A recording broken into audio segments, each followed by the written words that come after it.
Olá, um bom dia para você. Hoje é quinta-feira, 2 de junho, e o Senado Notícias está no ar. As atividades do Senado hoje começam daqui a pouco com reunião de uma comissão. Vamos ver então aqui no nosso talão que comissão é essa. É a Comissão de Agricultura e Reforma Agrária que, a partir das 8 horas da manhã, faz uma audiência pública interativa para debater as recentes pesquisas da Embrapa sobre tropicalização da cultura do trigo. A sessão do Congresso Nacional, que estava prevista para hoje, foi cancelada. Agora a gente vai falar sobre a sessão plenária do Senado de hoje. Essa está marcada para as 11 horas da manhã. Vamos voltar então ao nosso talão para conferir o que pode ser votado. O primeiro item da pauta cria o piso salarial nacional do enfermeiro, do técnico de enfermagem, do auxiliar de enfermagem e da parteira. O segundo item coloca a inclusão digital no rol de direitos fundamentais previstos na Constituição. E também pode ser votado o projeto que regulamenta a profissão de educação física e cria o Conselho Federal de Educação Física e os Conselhos Regionais de Educação Física. O plenário do Senado aprovou nesta quarta-feira projeto que prevê descontos nas contas de energia elétrica. O texto segue para a análise da Câmara dos Deputados.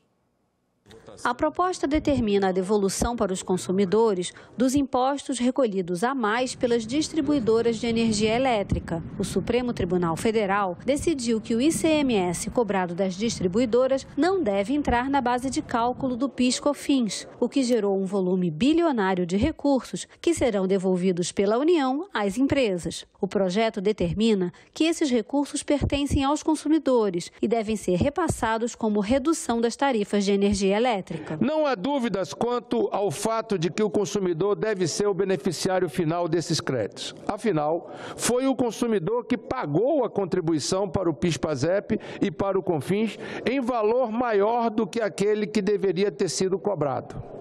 Isso porque, pelas regras tarifárias, esses tributos são recolhidos pela distribuidora, mas arcados pelo consumidor e repassados à União. Na sessão desta quarta-feira, no Senado, os senadores também aprovaram indicações de nomes para cargos públicos. O plenário do Senado aprovou os nomes das seguintes autoridades nesta quarta-feira: Ademar Seabra Júnior para embaixador em Moçambique, Eswatini e Madagascar. Luiz Eduardo Vilarinho Pedroso para embaixador do Brasil na República de El Salvador.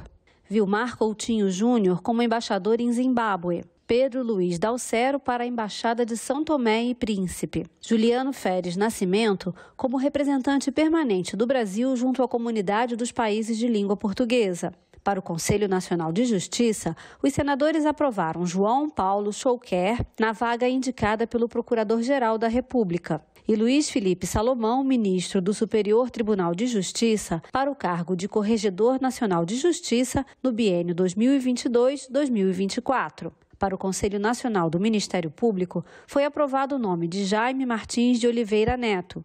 E o plenário aprovou João Paulo Machado Gonçalves para exercer o cargo de ouvidor-geral da Ancine, Agência Nacional do Cinema. Pouco antes de ser aprovado no plenário do Senado para o cargo de corregedor do Conselho Nacional de Justiça, Luiz Felipe Salomão foi sabatinado na Comissão de Constituição e Justiça. O ministro Luiz Felipe Salomão foi aprovado com 24 votos favoráveis e apenas um contrário para ocupar o cargo de Corregedor Nacional de Justiça pelos próximos 2 anos. O corregedor é uma espécie de fiscal dos juízes e tem a função de analisar e propor punição aos magistrados que cometerem infrações disciplinares. Entre outras contribuições à Justiça, Luiz Felipe Salomão presidiu a Comissão de Juristas, criada pelo Senado para elaborar a nova lei de arbitragem e mediação. Durante a sabatina, com plenário lotado por autoridades e servidores do Poder Judiciário, ele falou sobre os desafios a serem enfrentados na corregedoria. O que, no fundo, se pretende fazer, presidente Davi, eminentes senadores, e senadoras. O que se pretende fazer é enfrentar os inúmeros desafios que surgem para o Poder Judiciário num momento muito delicado da nossa quadra histórica, enfrentar com ferramentas adequadas para atuar em prol de diminuir essa litigiosidade quase que patológica que nós temos no Brasil, para enfrentar o tema que me incomoda muito, e eu acho que incomoda o cidadão brasileiro, que é a morosidade. Nós temos que ter ferramentas para enfrentar isso. Os senadores abriram mão das perguntas, trocaram por elogios e reflexões sobre o atual momento do país. Eu vou me permitir no direito de não fazer a leitura do voto. Saiba, Vossa Excelência, que todos estão aqui, nós temos um quórum de 25 senadores presentes. Nessa semana do esforço concentrado, isso aqui é um gesto significativo do prestígio que Vossa Excelência tem nesta casa, no Parlamento Brasileiro, no Senado da República, mas também no Congresso Nacional. A fotografia é reconhecimento da sua biografia. O Conselho Nacional de Justiça tem que assumir um compromisso, e a justiça brasileira e todos nós temos que assumir um compromisso de fazer um trabalho de retirada das prisões daqueles que não têm que estar encarcerado. Eu gostaria de reiterar o meu apoio total, absoluto e a minha confiança no TSE e nas urnas eletrônicas do país. Como candidata, deveria ser a primeira a suspeitar das urnas por interesse próprio, medo de que os meus votos pudessem ser modificados ou alterados. Estou na vida pública com quase quatro mandatos, com certeza, e nunca duvidei, e as urnas nunca me responderam diferentemente do que as pesquisas eleitorais me mostraram à época das minhas candidaturas. Na reunião da CCJ, os senadores também aprovaram a proposta de emenda à Constituição que transfere servidores dos ex-territórios de Rondônia, Amapá e Roraima para a administração pública federal. A comissão aprovou ainda a proposta que define como instituições permanentes de Estado o IBGE, o INEP, o IPEA, a CAPES e o CNPq. Todas as propostas seguem para votação em plenário. A educação ambiental como política pública de Estado. Esse foi o tema de uma audiência pública que a Comissão de Meio Ambiente fez nesta quarta-feira. Os representantes do governo enfatizaram o alcance dos programas em execução, mas foram alvos de críticas. Nós estamos aí no ano de 2022, basicamente com 99% dos municípios brasileiros com a Base Nacional Comum implementada, e é muito importante nós falarmos sobre a Base Nacional, porque a educação ambiental ela está na Base Nacional Comum Curricular. O Ministério do Meio Ambiente, assim como muito bem foi colocado pelo Ministério da Educação, vem trabalhando junto com o Ministério da Educação no projeto Educar Mais Verde. Primeiro projeto aqui é realmente hands-on entre os dois ministérios, para que a gente tenha um trabalho integrado entre educação não formal e educação formal, para que a gente possa contribuir e para que, lógico, a gente possa cada vez mais evoluir com a qualidade da educação ambiental no país. Dizer que há liberdade para as escolas complementarem a Base Nacional Comum Curricular é insuficiente. Nós precisamos de uma ação indutora mais forte. Depois de 3 anos e meio de governo, enunciar que estão sendo feitos cadernos e que será lançado um caderno de educação ambiental, sinceramente, não é isso que nós esperamos da ação condutora que o momento exige do nosso governo federal. O senador Confúcio Moura sugeriu um redirecionamento em um programa do Ministério do Meio Ambiente. A gente chegou aqui ao marco de 50 mil inscritos nos cursos digitais e, de novo, cursos 100% gratuitos, à disposição de toda a população. São cursos que depois dão um certificado do Ministério do Meio Ambiente, atestando que a pessoa fez esse curso, que se interessou, que praticou e que, logicamente, aprendeu. Eu já tenho 50 mil alunos que fizeram seus cursos. Se a gente pudesse ir lá para a Amazônia e e convencer primeiro os garimpeiros, botar esses garimpeiros nesses cursos, e os grandes desmatadores, os grandes invasores, os grandes grileiros, também pudessem fazer os cursos, né? Eles é o que estão mais precisando. E a pobreza foi vista como um grande problema para uma ampla difusão da educação ambiental. A gente não vai conseguir falar de educação ambiental sem diminuir as desigualdades sociais que permitem que essas pessoas tenham um ambiente não só verde, mas saudável e seguro, né? Um ambiente que a gente não precisa, não seja morto. E também não dá para falar de educação ambiental para pessoas que estão com fome, estão com barriga roncando. A educação ambiental é chave em todo o processo de construção de uma nova estratégia de desenvolvimento para o país. E uma educação não é só nas escolas, uma educação universalizada, para que o povo possa contribuir também com este processo no nosso país. E nós não ficarmos inertes assistindo essas tragédias e vendo os nossos irmãos e irmãs morrerem dado essas tragédias. Facilitação do atendimento do consumidor por órgãos públicos de proteção e defesa por meio da internet e uma diligência para acompanhar os desdobramentos no caso do cidadão que morreu num carro da Polícia Rodoviária em Sergipe. Assuntos que movimentaram as comissões do Senado nesta quarta-feira. Na Comissão de Direitos Humanos, os senadores aprovaram 2 séries de diligências, uma para investigar denúncias de violência política e outra para apurar casos de violência policial. Também foi aprovada a realização de diligência em Aracaju e Umbaúba, no estado de Sergipe, nos dias 13 e 14 de junho. O objetivo é acompanhar as medidas adotadas pelas autoridades no caso da morte de Genivaldo de Jesus Santos, em abordagem realizada por agentes da Polícia Rodoviária Federal em Umbaúba em 26 de abril passado. O autor destacou que, em razão da doença mental de Genivaldo, este deveria ter sido atendido pelo SAMU. Hoje no Brasil já é claro, diante de um surto que um paciente apresente, uma crise que apresente, o SAMU está preparado para fazer esse atendimento. Não há por que seja aplicada violência para a contenção de uma pessoa nessas condições. E na Comissão de Ciência e Tecnologia, projeto aprovado pretende facilitar o atendimento do consumidor por órgãos públicos de proteção e defesa por meio da internet. Em síntese, julgamos que a proposição sob exame amplia e facilita os acessos do cidadão aos órgãos de proteção e defesa do consumidor, estando em completa sintonia com os esforços empreendidos para a expansão das redes de telecomunicações, implantação do governo digital e o aumento da eficiência do serviço público.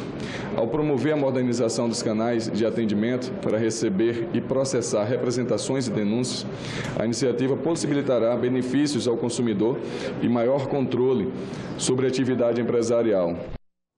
A Comissão Parlamentar de Inquérito que investiga o acidente com a Chapecoense ouviu representantes do Ministério Público.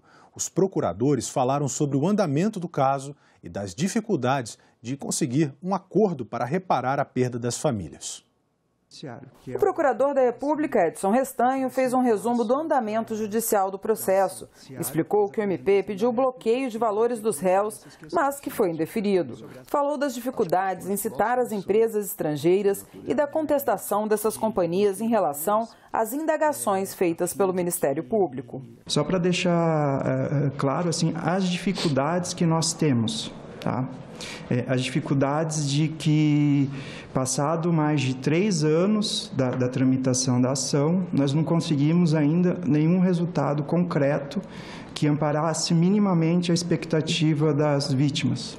Esse resumo que o Dr. Edson fez agora, ele mostra bem a dificuldade na tramitação de uma ação dessas no nosso país, né? E a gente tem conversado e pensado se a situação fosse ao inverso, né? Se uma seguradora, uma resseguradora brasileira estivesse envolvida numa situação dessas, né, com um acidente envolvendo, por exemplo, uma equipe de futebol da Inglaterra. Eu, pessoalmente, né, e essa é uma posição pessoal nossa, né, eu acredito que essa situação já teria sido resolvida há muito tempo nesses outros países, né? O governo do Bolsonaro, o Itamaraty, mais diretamente o presidente Jair Bolsonaro, deveria estar à frente dessa situação terrível que vive quase 6 anos os familiares dos 71 mortos do voo da Chapecoense. Humberto falou sobre o receio de que o caso transite por muitos anos sem atender o interesse das famílias. O procurador contou sobre o fundo humanitário que foi criado para resolver a questão de forma extrajudicial e criticou os valores. Disse que existiram diversas tentativas para que se chegasse a um acordo, o que, na opinião do procurador, seria o ideal para as famílias, mas falou que até agora o MP não teve sucesso. Depois da instauração da CPI, houve um movimento, né, por parte, encabeçado pelo grupo Tokyo Marine, né, que enviou uma pessoa para iniciar uma negociação. A gente teve várias reuniões, foram algumas reuniões mesmo, a gente tentou a exaustão chegar a um acordo nesse caso, mas não foi possível. 3 pessoas morrem por hora no Brasil vítimas de acidentes de trânsito. A falta de educação e a impunidade dos infratores são causas dessa tragédia. Os impactos da violência no trânsito foram tema de uma sessão realizada nesta quarta-feira no Senado com especialistas da área. O Brasil registrou 33.716 mortes no trânsito no ano de 2020. O alto número de acidentes fatais pode ainda estar subdimensionado e as mortes podem chegar a 50 mil por ano. É o que acredita o senador Fabiano Contarato, que reuniu especialistas em sessão temática no plenário virtual para debater as possíveis soluções para a violência no trânsito. Eu estou como senador e eu vim para cá com a mola propulsora, com o que me motivou foi alterar esse Código de Trânsito, que infelizmente o único condenado é a família da vítima, que sofre pela dor da perda e pela certeza da impunidade. Eu entendo que a educação é aquela máxima, né, senador? Ao invés de construir presídio, né, vamos construir escolas. Nesse caso é a mesma coisa, ou seja, ao invés de para a gente diminuir a assistência à vítima, tudo que o senhor falou para mim é muito pertinente e coerente. Temos psicólogos, temos pessoas mais preparadas para atender a vítima, nós temos que trabalhar lá na raiz, na educação. Porque reduzindo isso, eu reduzo a fiscalização, a penalização e, consequentemente, o atendimento às vítimas. A educação para o trânsito ela tem a missão de convencer a maioria a cumprir as normas. E, num segundo momento, aqueles que não restarem convencidos pela educação, eles teriam que cumprir a norma por força da fiscalização. Essa relutância, ela tem que ser quebrada por uma fiscalização rigorosa, uma fiscalização eficiente. Os acidentes de trânsito têm consequências físicas e psicológicas e afetam também as famílias das vítimas. É impossível quantificar os sofrimentos de cada envolvido ou o preço da desestruturação de núcleos familiares e sociais inteiros. Como mensurar os custos de uma família destruída? Pesquisas na Europa, por exemplo, acompanharam ao longo de 10 anos famílias de vítimas desses sinistros e 10 anos depois não tinham se reconstruído. Não é algo tão simples. Um sinistro de trânsito gera um sofrimento psíquico e emocional silencioso, que necessita de atenção. Mas não são sequelas invisíveis, não. São sequelas visíveis. Olha aqui a minha camisa. Olha o meu rosto banhado de lágrimas pela minha filha e pelo meu neto. Isso aqui é uma sequela visível, Fabiano. Isso aqui é o resultado de uma imprudência, de um cara irresponsável. Como que eu explico para uma mãe que perdeu uma filha e perdeu um neto, que foi retirado dela o direito de comemorar o dia do aniversário, o Natal, o Ano Novo, o Dia das Mães, o Dia da Avó? Como que explica isso? Como que eu explico para a população que a nossa lei garante não a sensação, mas a certeza da impunidade, porque ninguém fica preso por crime de trânsito no país? É isso que nós, políticos, temos que fazer a nossa reflexão e dar uma resposta à população. Senadores instalaram o Grupo Parlamentar Brasil-Índia e aprovaram o regulamento interno. O senador Nelsinho Trade foi eleito o presidente e Esperidião Amin foi escolhido vice-presidente. O embaixador da Índia no Brasil participou da reunião. A partir de hoje, o Senado Federal do Brasil estreita ainda mais os laços entre as duas nações. Nossas relações comerciais também são robustas e sadias.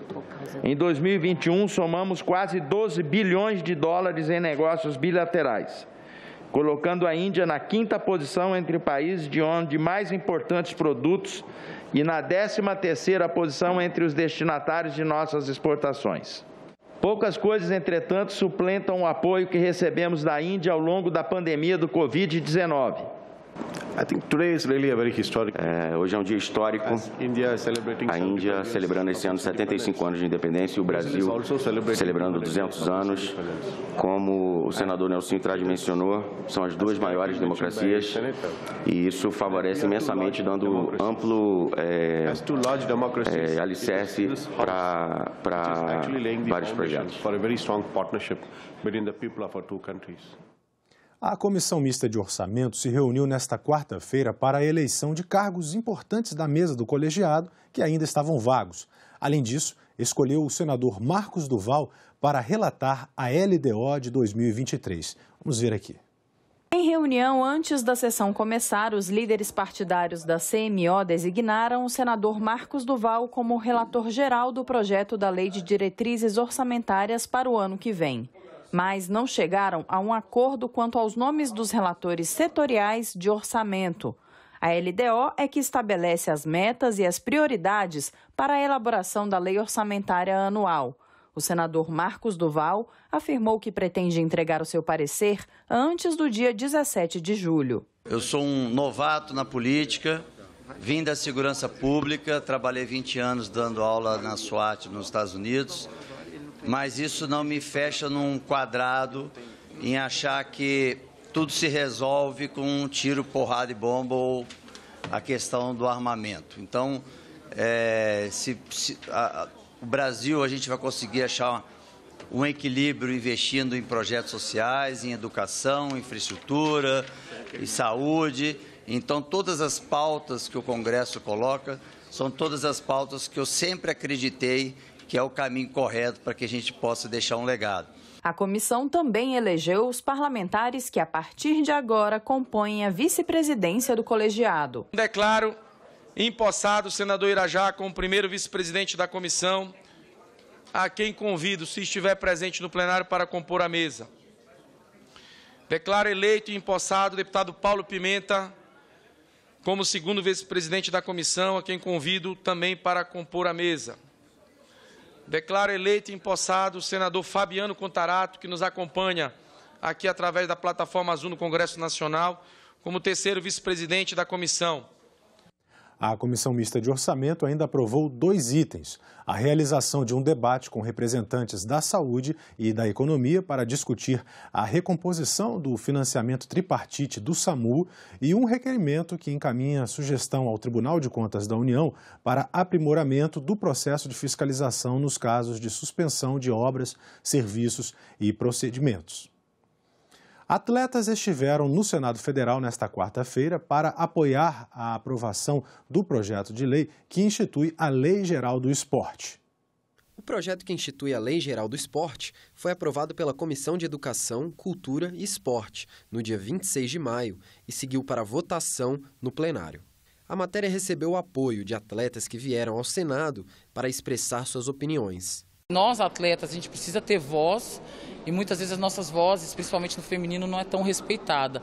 Então eu acho muito importante a gente lutar e trabalhar por isso, com a PL, com a PND, porque justamente vai dar um espaço no esporte maior, tanto para a igualdade como para o respeito. Hoje eu sou um ex-atleta, mas também grandes outros ex-atletas virem aqui para Brasília para poder estar discutindo a pauta do esporte como cidadania, isso é o mais importante, isso é o mais relevante. A gente quer dar o direito da criança sentir o prazer na vida, e o esporte traz isso. O esporte salva vidas justamente porque ele te dá sentimentos que talvez na sua casa você não tem. Então, a nossa luta geral é para o povo, não é só para o atleta de alto rendimento. A Lei Geral do Esporte, de relatoria da senadora Leila Barros, deve unificar em uma só legislação todas as regulamentações e normas que dispõem sobre as práticas esportivas no Brasil.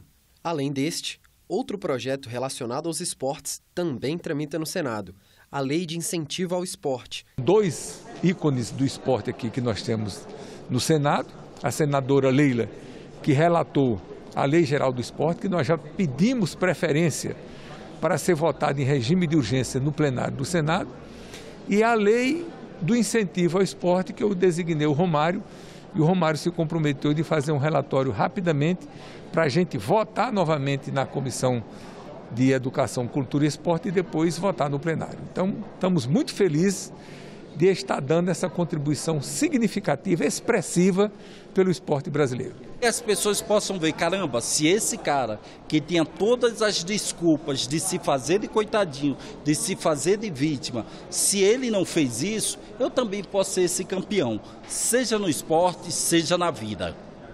Ficamos por aqui. Você pode rever as reportagens desta edição na nossa página na internet. É só acessar senado.leg.br/TV. Muito obrigado pela sua companhia e continue sintonizado aqui na TV Senado.